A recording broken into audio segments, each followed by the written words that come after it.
Buen día, doctor Fabricio Gamarra Castillo y compañeros. El día de hoy voy a explicar acerca de la farmacología de los receptores de dopamina.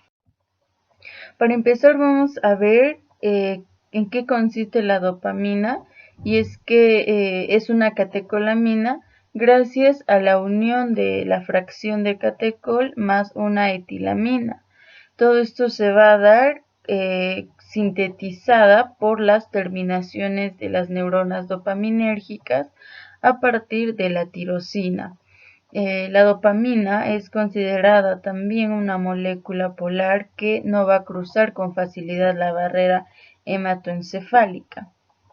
Ahora, vamos a ver aquí un esquema de cómo es la síntesis y metabolismo de la dopamina. Vamos a ver que todo inicia con la L-fenilalanina, ¿no?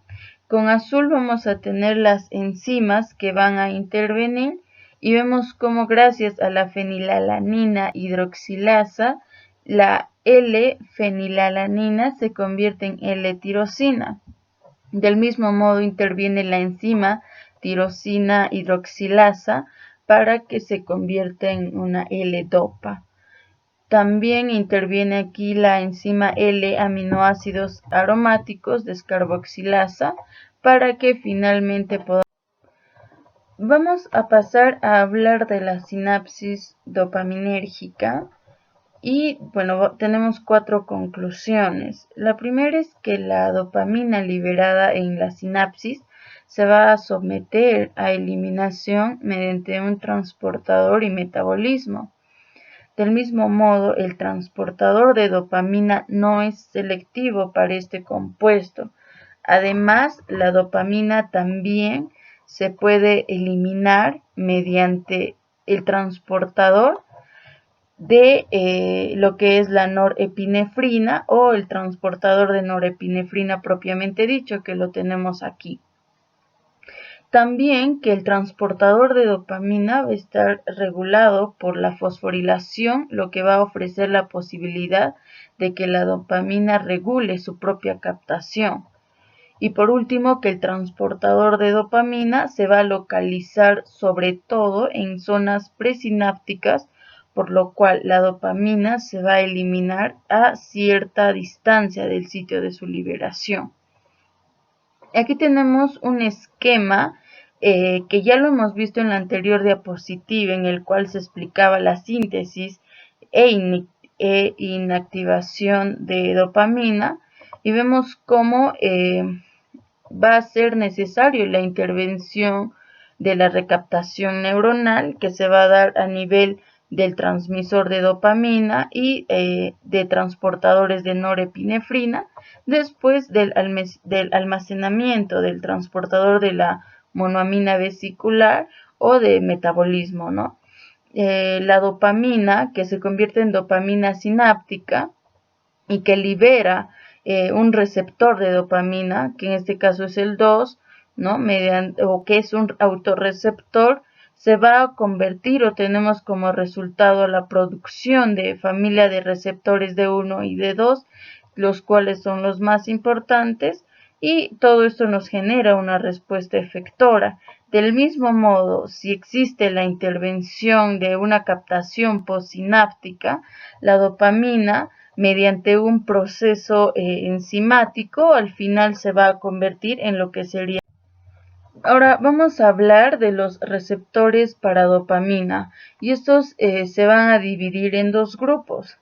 Primero tenemos a la dopamina de los receptores de A, que se van a dividir en la subfamilia D1 y 2, con la base en sus perfiles de acoplamiento con el efector. Aquí tenemos la subfamilia D1 y la subfamilia D2.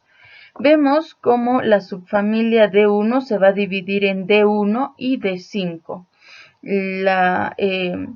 El receptor de dopamina D1 se va a localizar por sobre todo en los riñones, en la retina y aparato cardiovascular, mientras que D5 se va a vamos a tener mayor expresión en la sustancia negra, en el hipotálamo en la corteza cerebral y en el tubérculo olfatorio. Del mismo modo, todos se van a reducir a la síntesis de un estado cíclico intracelular mediante el acoplamiento de las proteínas G, pero divergen en la secuencia de aminoácidos y la farmacología, ¿no?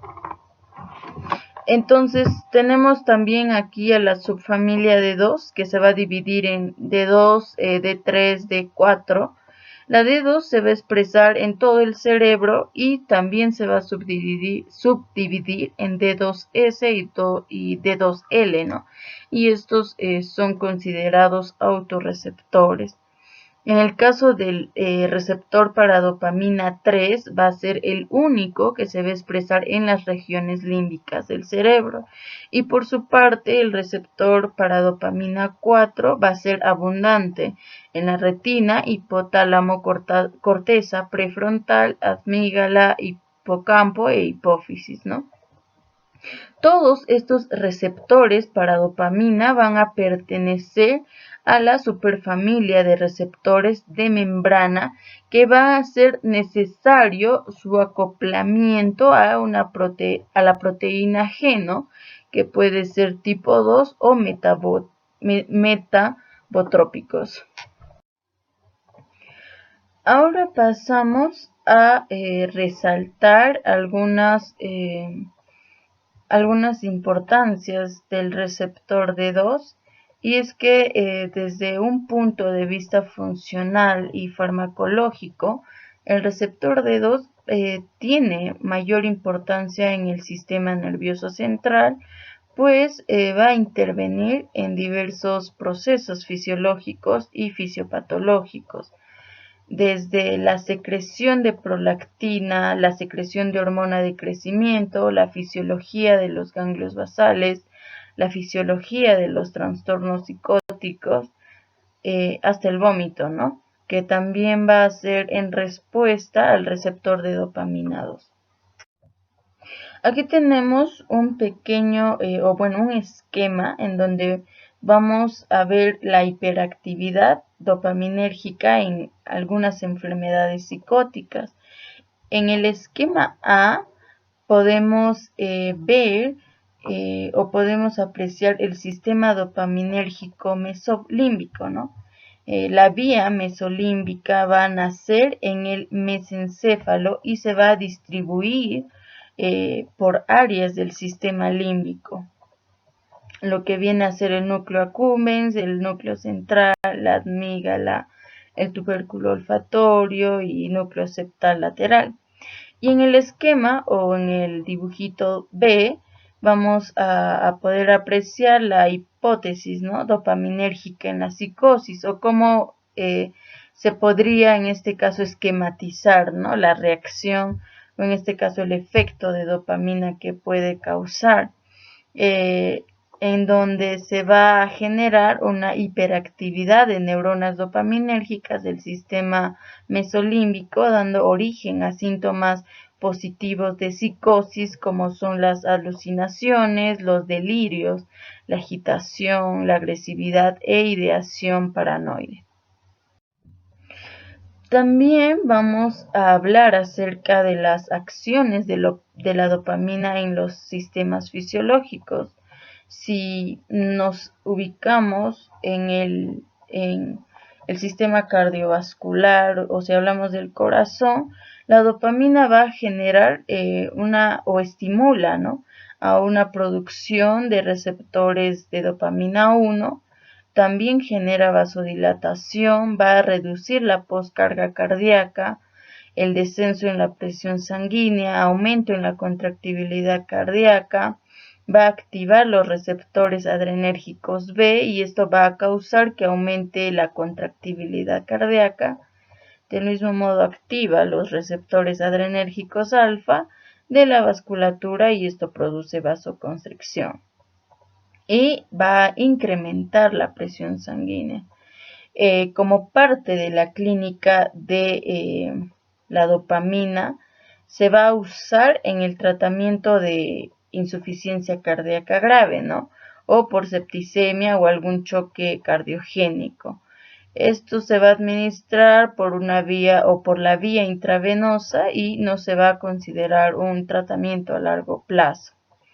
Si hablamos en el sistema renal o a nivel de los riñones, la dopamina va a ser un transmisor paracrino-autocrino en los riñones y se va a unir con los dos receptores de familias de 1 y de 2.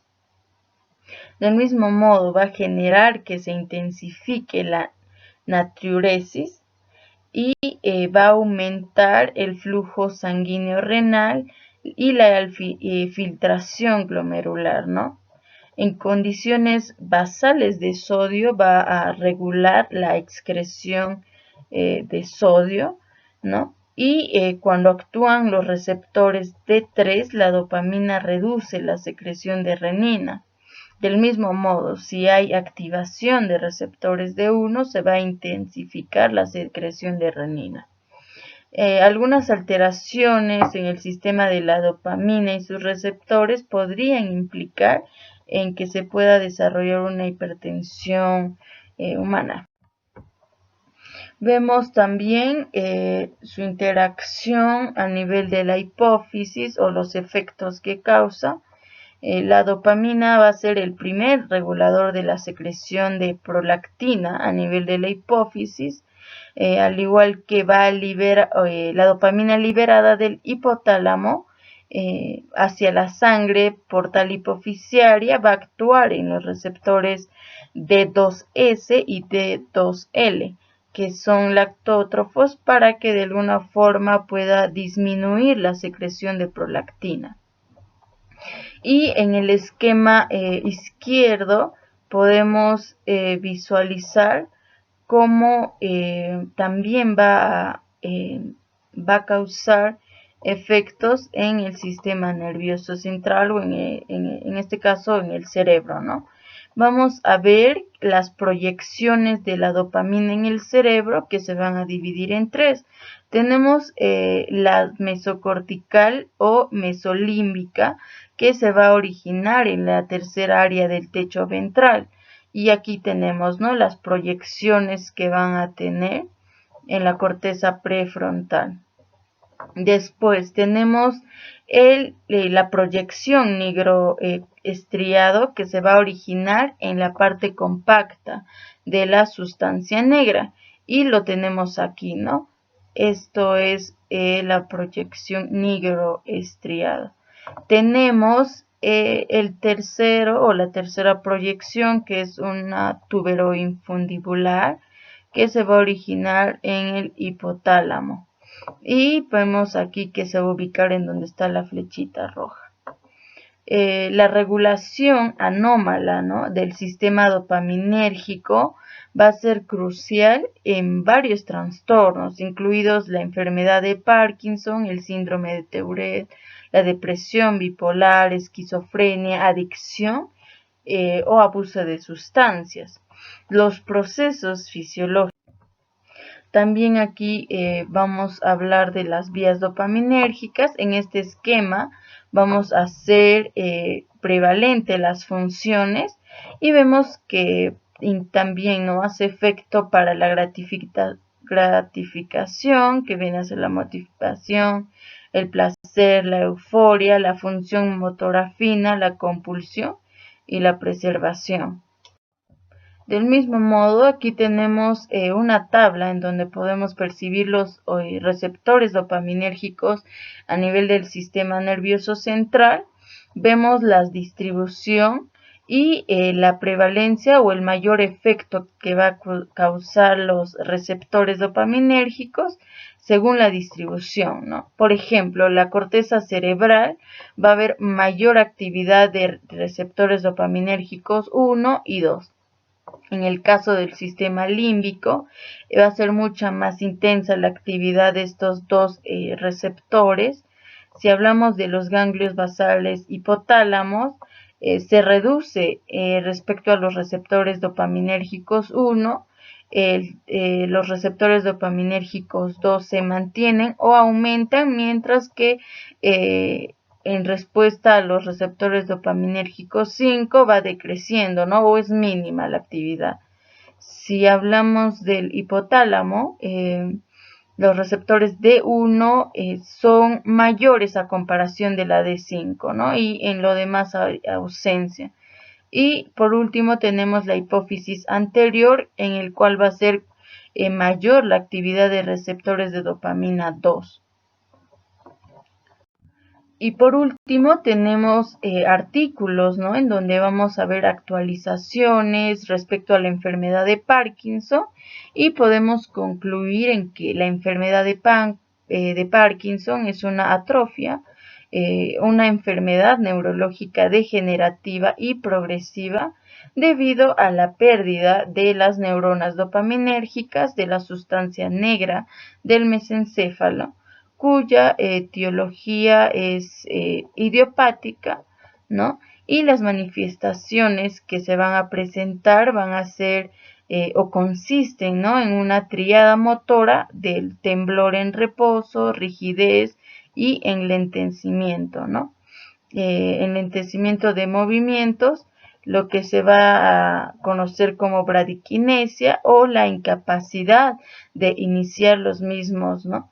Que se conoce como asinesia, además de las alteraciones en la postura y la marcha, que se van a presentar frecuentemente ya en etapas tardías, aunque en algunos pacientes pueden debutar ya con problemas en el caminar. Y eso sería todo. Muchas gracias.